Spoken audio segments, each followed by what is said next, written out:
আজ আমি fighter plane ইঞ্জিনিয়ারের আফটার বার্নার সম্বন্ধে কিছুটা বলবো। তার আগে একটু বলে নিচ্ছি যে এই শব্দটা আমার কানে প্রথম আসে আমি যখন DC-10 বা এয়ারবাস বা F-28 ATR-72 এয়ারক্রাফট নিয়ে রানওয়ে 14 হোল্ডিং পয়েন্টে অপেক্ষা করতাম। হয়তো আমার সামনে একটা বা দুইটা ফাইটার প্লেন যারা ফরমেশন ফ্লাইটে যেত, তারা হঠাৎ করে চিৎকার করে বলতো, আফটার বার্নার গো। আফটার বার্নার বলার আগে আমি এখানে একটি জিনিস ডেসক্রাইব করব, সেটা হচ্ছে যে high bypass turbofan engine, low bypass engine. High bypass engine এটা সাধারণত কমার্শিয়াল এয়ারক্রাফটগুলোতে ব্যবহার করা হয়। এখানে একটা ইঞ্জিনের আমি যেটা দেখাচ্ছি, প্রথম লেখা আছে ফ্যান, তারপর আছে লো প্রেশার কম্প্রেসর, তারপর আছে হাই প্রেশার কম্প্রেসর, তারপরে আছে লো প্রেশার শেফট, এটা তারপর আছে high pressure shaft, high pressure turbine, তারপর হচ্ছে লো প্রেশার টারবাইন নজল, তারপর এক্সজস্ট যেটা বেড়ে যায়, যেটা থ্রাস্ট ডেভেলপ করে এয়ারক্রাফটকে আগায় নেওয়ার জন্য।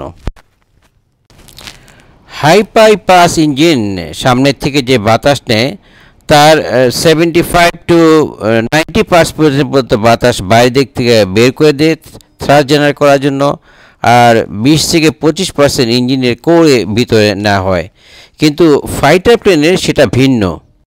ফাইটার প্লেনটা হচ্ছে লো বাইপাস ইঞ্জিন, ওর বাতাস বেশিরভাগই ইঞ্জিনের কোর দিয়ে নেওয়া হয় এবং বাইরের দিকটা কম পাস করা হয়, যা 33 থেকে 60% বাতাস বাহির দিয়ে পাস করা হয়।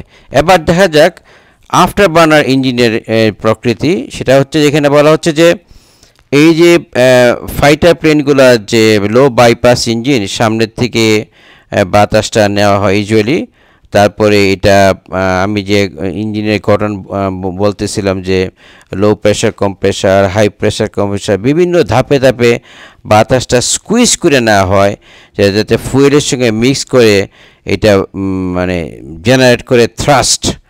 সেই এখন আমরা দেখতে পাচ্ছি যে সামনে যে ফ্যানটা ঘুরতেছে, যে ফ্যানটার মাধ্যমে সামনের বাতাসকে ভিতর দিকে নেওয়া হচ্ছে, কিছুটা কোর বা ভিতর দিকে যাবে এবং কিছুটা বাইরের দিকে যাবে। ফাইটার প্লেনের বাইরের দিকটা কম যাবে আর ভিতর দিকটাই মোটামুটি বেশি যাবে।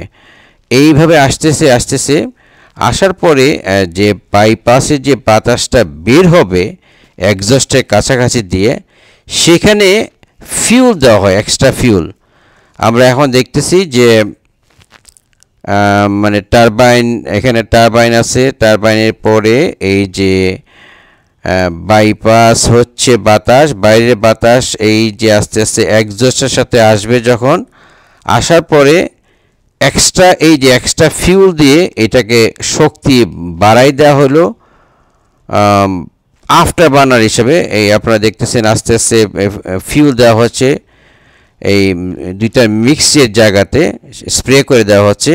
এই যে আপনার প্রচণ্ড শক্তিতে থ্রাস্ট বেরোচ্ছে এক্সজস্ট দিয়ে, এবং এটা এত হিট জেনারেট করে এবং এত থ্রাস্ট জেনারেট করে, এটা যে অনেকক্ষণ পর্যন্ত রাখা যায় না।